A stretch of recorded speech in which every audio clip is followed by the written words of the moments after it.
dim glow of the streetlights stretched across the damp asphalt, reflecting the light drizzle that had fallen earlier that night. Atlanta, Georgia, remained lively even past midnight. A few stores were still open late, and the low hum of passing cars blended into the crisp night air. Naomi Carter sat inside her black SUV, her fingers tightening slightly around the steering wheel as she pulled up to a red light. The engine emitted a low, steady purr, casting the reflection of a strong yet contemplative woman in the rearview mirror. At 35 years old, Naomi had lived through more battles than most would in a lifetime. She was once an elite Delta Force operative, one of the rare women to be selected for the unit. She had fought on some of the most brutal battlefields, completed classified missions so secret that even the press had no knowledge of them. But after 20 years of service, she had chosen to leave the military, searching for a quieter life. However, the world outside was not as simple as she had hoped. In the years following her discharge, she realized that even though she was no longer on a battlefield, the fight never truly ended. It had only changed. Determined to make a difference, she founded a self-defense training center for women, teaching those vulnerable to violence and injustice how to protect themselves. Tonight, after a long day of training, Naomi wanted nothing more than to go home and enjoy a peaceful night. But life rarely followed plans. As the light turned green, she gently pressed the gas pedal. Suddenly, red and blue lights flashed in her rearview mirror, accompanied by the piercing sound of a police siren cutting through the night. A patrol car trailed closely behind, signaling her to pull over. Naomi frowned. She hadn't been speeding, she hadn't broken any traffic laws. There was no reason for this stop. Still, her instincts kicked in. She knew better than to take risks in situations like these. Carefully, she slowed down, activated her turn signal, and pulled over to the side of the road. Through the rearview mirror, she watched as two officers stepped out of the patrol car. The first officer was tall and broad, likely in his 40s, with an unshaven beard and cold, piercing eyes. Officer Jake Holloway. Naomi had never heard of him, but something about his demeanor put her on high alert. The second officer was younger, seemingly a rookie, and his hesitant steps suggested unease with the situation. Naomi rolled her window down slightly and placed both hands on the steering wheel. She was well aware of the risks of being a black woman pulled over by the police. Holloway approached first, shining his flashlight directly into her face. His voice was low but carried an unmistakable edge of challenge. "What are you doing out this late at night?" Naomi's expression remained neutral, her voice steady and controlled. "I just finished a training session and was heading home." Holloway smirked, his lip curling slightly in amusement. "Training, huh? What are you, some kind of fitness instructor?" Naomi didn't react to the sarcasm. "I teach self-defense." Her response seemed to catch Holloway slightly off guard, but he didn't dwell on it. Instead, he peered into her car. "License and registration." Naomi slowly retrieved her documents from the glove compartment and handed them over. As Holloway examined them, the younger officer, Ethan Delgado, stood beside him, appearing hesitant. He avoided direct eye contact with Naomi, but also didn't display the same hostility as Holloway. Minutes passed. Holloway snapped his notebook shut. But instead of returning her documents, he said something that immediately put Naomi on high alert. "I have reason to believe you're driving under the influence." Naomi's brow furrowed slightly. "I haven't been drinking." Holloway smirked, his eyes gleaming with predatory amusement. "Then you wouldn't mind if I checked your vehicle, would you?" This was a trap. Naomi knew it. She locked eyes with Holloway, her voice firm. "Unless you have a warrant, no." Holloway had been waiting for this exact answer. He smirked and, without hesitation, yanked open her car door and grabbed her arm. "Then I have reason to arrest you for resisting a police officer." Naomi reacted instinctively. She twisted her arm out of his grip, but the moment she did, Holloway drove a brutal punch into her stomach. The sudden pain made her stumble back, her body momentarily betraying her, a rare mistake. Before she could regain her balance, a baton struck the back of her head. As her consciousness slipped into darkness, the last thing she heard was Holloway's mocking voice. "Sleep tight, veteran." Naomi Carter, veteran, and elite warrior of the United States military, had been taken down in the very country she had once fought to protect. When Naomi opened her eyes, her head felt heavy, her back pressed against a cold, unyielding wall. A dull ache pulsed through her skull, and for a moment her vision blurred before the scene around her sharpened. A filthy jail cell dimly lit by a weak yellow bulb, the stench of damp concrete rising from the floor. Her hands were no longer cuffed, but her limbs felt drained from the impact of the blow. She inhaled deeply, forcing herself to regain focus. Outside the bars, Holloway stood, leaning casually against the wall, arms crossed over his chest, a cold smirk spreading across his face. "How does it feel to be locked up, soldier?" Naomi didn't respond. She didn't need to ask what had happened. Everything was already clear. Holloway crouched slightly, meeting her gaze with eyes filled with satisfaction. "You might have been a great warrior on the battlefield, but in here," he smirked, "I am the law." Naomi clenched her fists. This was not how her story would end.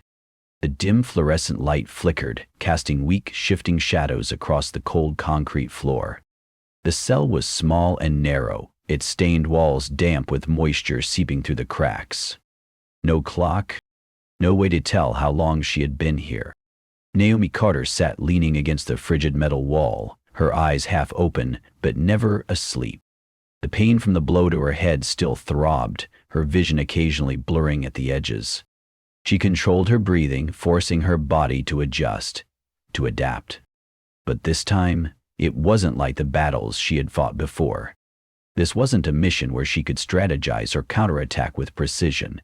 This was a different kind of war, an invisible one, where rules were bent by those in power, where injustice no longer needed to be hidden, and where men like Holloway believed they could do anything without consequence. The cell door swung open with a loud, jarring clang. Naomi lifted her head, her gaze sharp despite the weakness in her body. Jake Holloway stepped inside, flanked by two other officers. One was massive, his muscular frame filling the narrow space, his vacant eyes emotionless. The other was thin, wiry, his crooked smirk dripping with malice.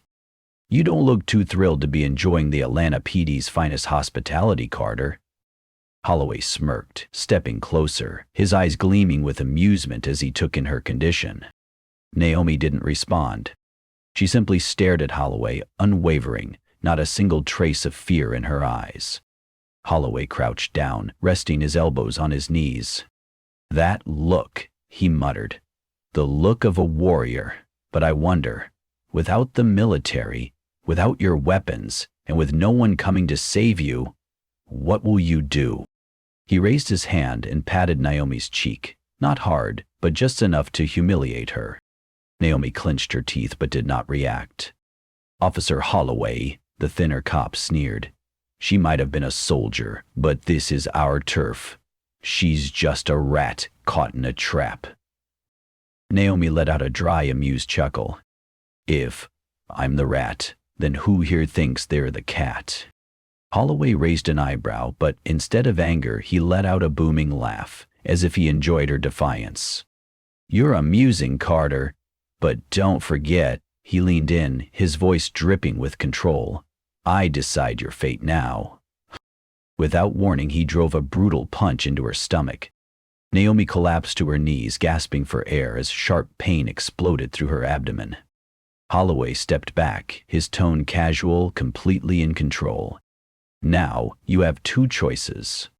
He tossed a stack of papers onto the floor, Naomi's name printed across the top, alongside fabricated charges. "1, you sign a confession, admitting you resisted arrest and assaulted an officer. Do that, and you'll be out in a few years. Maybe even a lighter sentence if you learn how to cooperate." Naomi's eyes flicked down to the documents, lies woven into official paperwork. Holloway smirked.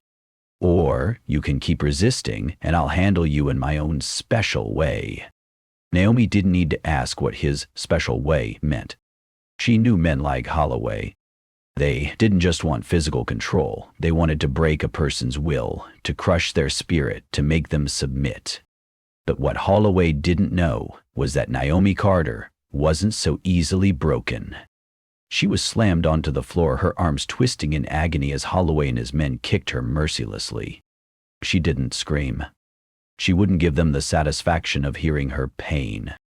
But her body was weakening. Her head throbbed, bruises spreading across her arms and legs.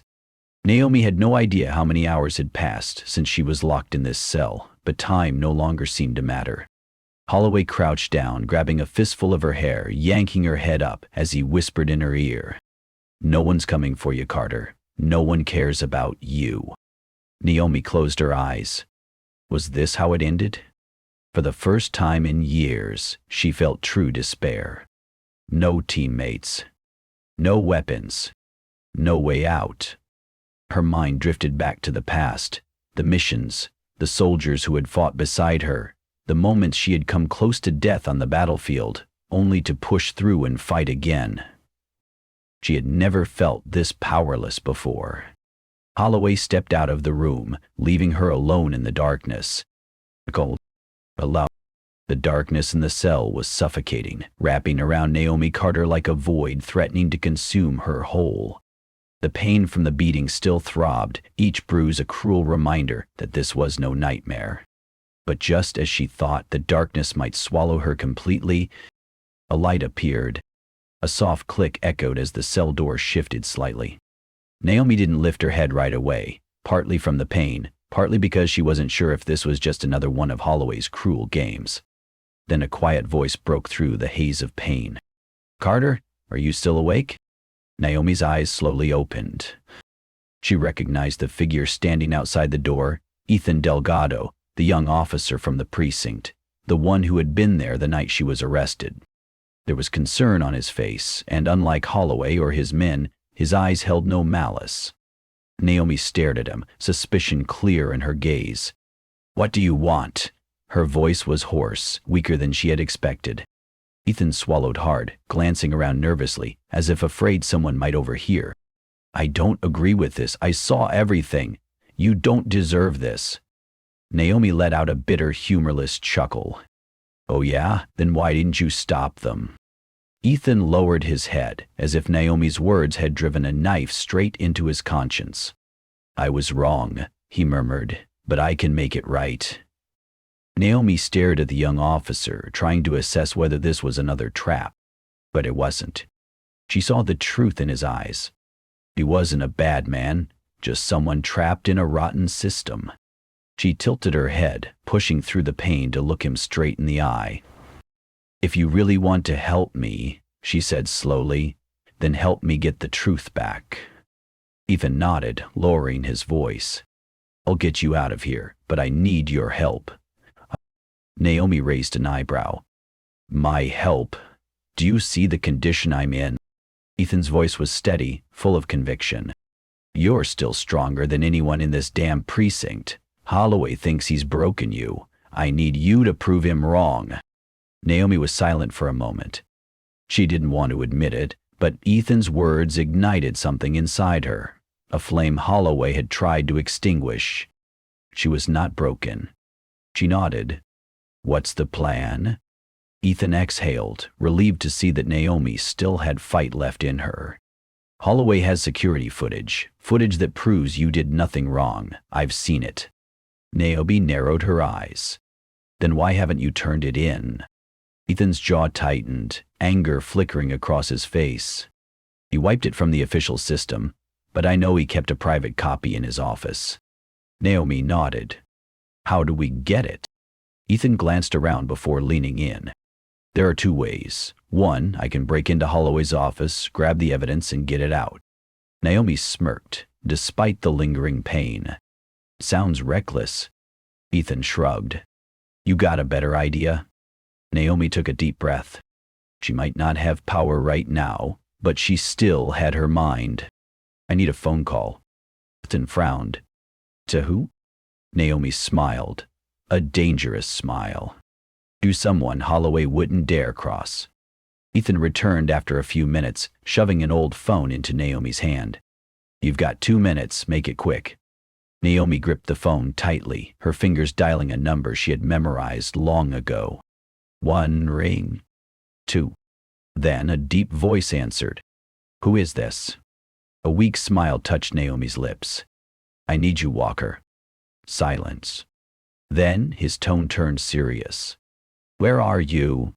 Locked up in a precinct where I shouldn't be. Walker cursed under his breath. I'm on my way. Naomi ended the call and turned to Ethan. Now, we wait for the real show. Within an hour, everything changed. The front doors of the police station burst open, and federal agents swarmed in. Leading them was Walker.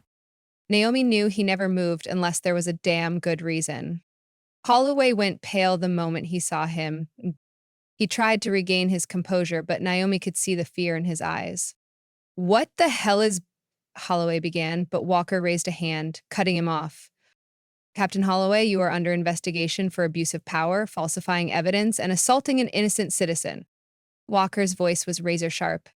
We have enough evidence to charge you, and if you think you can deny it, let me jog your memory.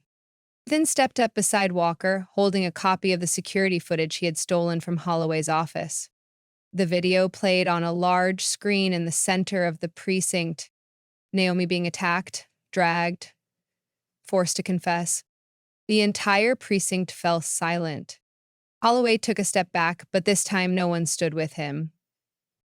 The other officers had seen the truth for themselves, and the truth always finds a way to rise. Naomi stared Holloway down, her eyes as sharp as steel. Did you really think you could hide this forever? Holloway was no longer smiling. In just 24 hours, Naomi had gone from a prisoner to the one who toppled a corrupt system. Holloway was arrested. The officers who had once remained silent now began speaking out, revealing the truth. And Ethan Delgado, the only one brave enough to stand up, was promoted, becoming a symbol of justice in a system that had once been broken. Naomi Carter, though still bruised and aching, stood tall. She was no longer a victim. She was a survivor, a fighter, a woman who reclaimed justice. And most importantly, she never gave up. The courtroom was thick with tension, the air so heavy it felt suffocating. Every seat in the gallery was filled. Journalists, local citizens, those invested in the case, and even Naomi Carter's former comrades. Beside her, Benjamin Ford, her attorney, calmly shuffled through his paperwork, his face composed but his gaze razor-sharp. Across the room, Henry Holloway sat. The disgraced police captain was dressed in a dark suit, but it couldn't conceal his unease. His eyes darted nervously, the arrogant smirk he once wore now completely erased, replaced by undeniable fear. The Supreme Court of Franklin County now calls to order the trial of plaintiff Naomi Carter versus defendant Henry Holloway. The sharp crack of the judge's gavel echoed through the courtroom, signaling the beginning of an unforgiving battle. Naomi tightened her grip on the table. This was the moment of reckoning. Prosecutor Jackson Tate, a middle-aged man with salt and pepper hair, stepped forward. His movements were calm, but his words carried the weight of a loaded gun. Ladies and gentlemen of the jury, today we are not simply here to try a police officer accused of wrongdoing. His voice was steady, commanding. We are here to put the truth on trial, to decide whether justice still exists in this system. He turned, glancing first at Naomi, then sweeping his gaze across the 12 jurors. And we have irrefutable evidence proving that the defendant, Henry Holloway, not only abused his power, but also used it to cover up his own crimes and to torture an innocent citizen, a woman who dedicated her life to protecting this country. A murmur spread through the courtroom. Naomi remained calm and composed, but deep inside, she felt a surge of strength rising within her. Prosecutor Tate continued, "We will prove that the defendant deliberately framed Miss Carter, assaulted her in custody, and attempted to erase evidence of his crimes. But we have witnesses, we have proof, and today," he paused for effect, his voice steady and unforgiving, "we will expose the liar before us." From the defendant's seat, Holloway swallowed hard but tried to keep his composure. After Tate's powerful opening statement, Holloway's defense attorney stood. Mark Stevenson, a man known for manipulation and twisting the truth, quickly launched his counterattack. Ladies and gentlemen of the court, let's not forget that the defendant, Henry Holloway, has served nearly 2 decades in law enforcement. He has an exemplary record, numerous commendations. He was simply doing his job. He then turned toward Naomi, flashing a false, calculated smile. And the plaintiff, a former soldier, a woman trained in combat, more than capable of overpowering anyone. Is she truly a victim? Or did she provoke this situation herself? Another wave of murmurs rippled through the room. Naomi's fists clenched, but before she could react, her lawyer, Benjamin Ford, placed a firm hand on her shoulder. A silent reminder to stay calm. Holloway was called to the witness stand. He held his head high, desperately trying to regain the authoritative presence of a high-ranking officer. Your Honor, I was simply following protocol. Miss Carter refused to cooperate, displayed aggressive behavior, and I had no choice but to use necessary control measures.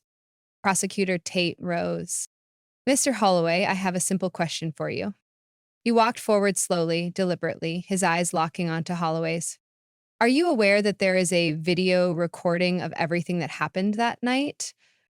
Holloway froze, his face drained of color.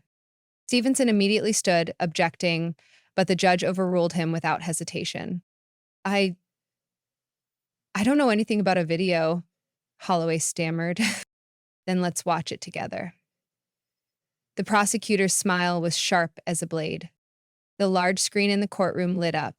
The video played. Holloway and his men beating Naomi, being heard, laughing, mocking her. Who do you think you are? Filthy rat, like you has no right to speak. In the footage, Naomi was thrown to the ground, blood trickling from the corner of her mouth. But she didn't scream. She didn't beg. The courtroom fell into absolute silence. The jury was frozen in shock. The judge's expression hardened. The spectators murmured in outrage. A woman in the jury wiped away tears. Naomi did not look away. Her eyes remained locked on Holloway, sharp as a knife. Holloway was no longer composed. Sweat dripped from his forehead. His hands shook. His voice crumbled into panicked stammers. No, I was set up. This can't be real. When the video ended, Naomi was called to the witness stand. She stood tall, no longer a victim. She was a warrior walking into her final battle. And I was never afraid of Holloway. I never feared him, but I feared a system that allowed men like him to thrive. She turned to the jury, her voice unwavering. Today, I stand here not just for myself. I stand for those he has hurt, those who never had the chance to speak. She paused for a moment. Then she delivered the final blow. Holloway thought he could break me. A beat of silence. He was wrong. The courtroom erupted. Applause, cheers, a wave of triumph. It took the jury only an hour to deliver the verdict. Defendant Henry Holloway, the jury finds you guilty on all charges. Thunderous claps and shouts of approval filled the room. Naomi glanced at Holloway one last time. He was in handcuffs, dragged away as nothing more than a disgraced criminal. His power was gone, and justice had won. And Naomi Carter, once a prisoner, had now become a symbol of truth and justice. As the judge struck the gavel, the courtroom erupted into chaos. Gasps, whispers, sobs, and wide-eyed stares filled the air. Defendant Henry Holloway, the jury finds you guilty on all charges.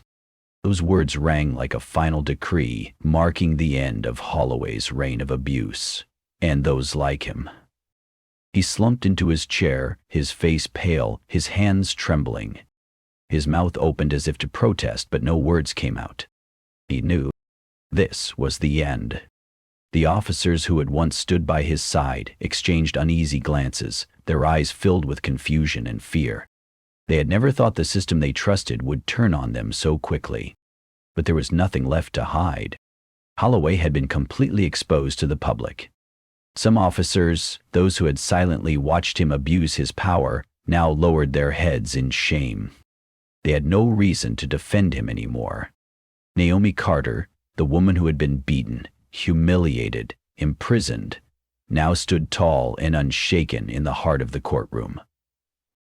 She locked eyes with Holloway, her voice calm but razor-sharp. "I told you, Henry," she said. "The truth always finds its way out." Handcuffs clicked around Holloway's wrists. 2 officers escorted him out, past thundering applause and satisfied smirks from those who had witnessed his cruelty. The verdict took effect within a week, but its impact sent shockwaves through the entire Franklin County Police Department. Holloway's conviction not only ended his career, it sparked a full-scale purge of the system. The FBI, human rights organizations, and the media tore through every hidden corner, exposing wrongful convictions, fabricated evidence, innocent people framed. One by one, those who conspired with Holloway were taken down. Over 15 police officials were suspended for evidence tampering. 5 high-ranking officers were arrested, including the deputy chief of police, the man who helped Holloway cover his crimes. The city's mayor, under immense public pressure, was forced to make a statement. "We will not protect any abuse of power. The truth must be upheld and justice must be served." The system was being cleansed, and it was all because one woman dared to stand up. After the trial, Naomi did not fade into the shadows.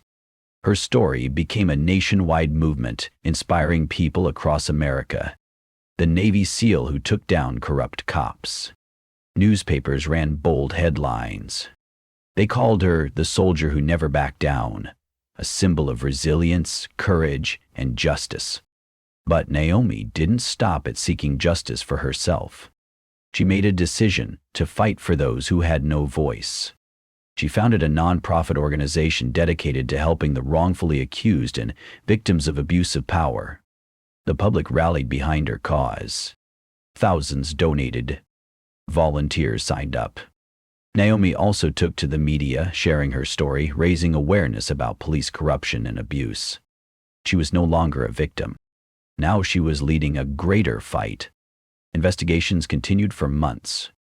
New laws were passed requiring all officers to wear body cameras that could not be turned off while on duty. The Franklin Police Department was completely restructured, with a full staff overhaul, new, stricter hiring policies, the removal of officers with questionable records. Naomi Carter was invited to serve as an advisor for police reform programs, helping to develop better training systems that were stricter, fairer, more transparent. Her story had created real change. No more Holloways, no more Naomis. The system had changed.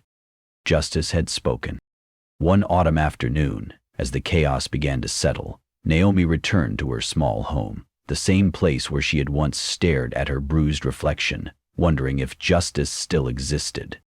She stepped onto the porch, letting the cool breeze brush through her hair. Everything had changed. The doorbell rang. Benjamin Ford stood there, a folder in his hand. He smiled. "There's still more work to do, Naomi." Naomi looked at him, then gazed toward the distant horizon. She was no longer a victim. She was a force of change, and she wasn't going to stop. "Then let's get to work," she said, her voice filled with determination. Naomi Carter's journey was more than a legal battle. It was a lesson in resilience. She had been a victim of abuse of power, arrested, humiliated, locked away like a criminal. She had touched the depths of despair, but instead of breaking, she stood up and fought back. Naomi didn't just reclaim justice for herself. She woke up an entire society. She forced the system to change. Her story wasn't a miracle. It was proof that truth holds power, and that with enough perseverance, we can change everything. There is nothing harder than standing up against those in power. Naomi knew that by challenging the police, she wasn't just fighting one man. She was taking on an entire system. Yet she never backed down. The greatest lesson from her story is this: no matter how much they try to silence you, don't let them take away your voice. No matter how many times you're knocked down, don't let them make you forget your worth. No matter how alone you feel, remember, the truth always has allies. The whole world may turn against you, but as long as you don't give up, you can still win. Naomi proved that, and anyone can do the same. Naomi Carter fought with everything she had to claim justice. But her story was just one of thousands. Stories of innocent people who had been wronged, crushed, and forced into silence. Naomi was luckier than most. She had combat experience, the mindset of a soldier, and the ability to read her enemies. But what about those who don't have those advantages? Justice is not something that exists on its own. It only exists when people are willing to fight for it. If someone is wrongfully accused, they need someone to speak up for them. If someone is oppressed, they need someone to stand by their side. If the system is corrupt, it can only be changed if someone dares to expose it.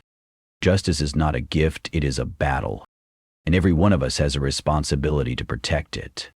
The legal system is not perfect. It can be manipulated, abused, and twisted to serve the powerful. But the worst thing is not a broken system. It is when we accept that broken system as normal. When police can arrest someone just because of their skin color and society doesn't protest, that's a problem. When an innocent person is beaten in an interrogation room and no one speaks out, that's a problem. When justice is bought and sold by those with money and power and people simply sigh and accept it, that's a problem. Naomi Carter chose not to stay silent. She not only reclaimed justice for herself, but forced the system to change, ensuring no one else would suffer what she had endured. But she couldn't do it alone. We need more Naomis. We need people willing to stand up. Because when silence becomes a habit, injustice becomes the norm. Naomi's battle didn't end with Holloway's conviction. It sparked real change. The Franklin Police Department was investigated and reformed. Corrupt officers were fired. New policies were put in place to prevent future abuse.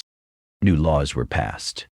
Police could no longer turn off body cameras while on duty.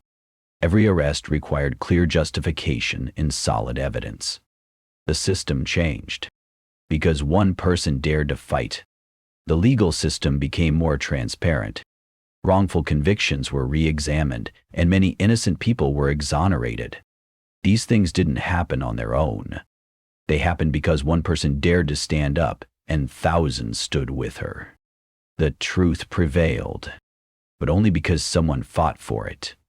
What will you do when it's your turn? Maybe you're not a Navy SEAL like Naomi. Maybe you don't have the power to stand before a courtroom or the resources to take down a corrupt system, but you can still make a difference. You can speak up when you see someone being treated unfairly. You can refuse to be complicit in wrongdoing, even if it puts you at risk. You can support organizations fighting for justice, helping those who have no voice. Justice is not an abstract concept. It is built through the small actions of individuals. And one day, it might be you who needs help. When that time comes, will you want the world to stand with you, or turn away? Naomi Carter's story ended in victory. But the fight for justice continues every day. Remember, the truth cannot stay buried forever. Evil may win battles, but in the end, justice wins the war. You don't have to be a hero to do the right thing. Justice doesn't belong to one person. It is the responsibility of us all. So when it's your turn to face injustice, what will you do? Will you bow your head and accept it? Or will you stand and fight like Naomi Carter did? The truth will always find its way to the light. And if you are brave enough, you will be the one to ignite it.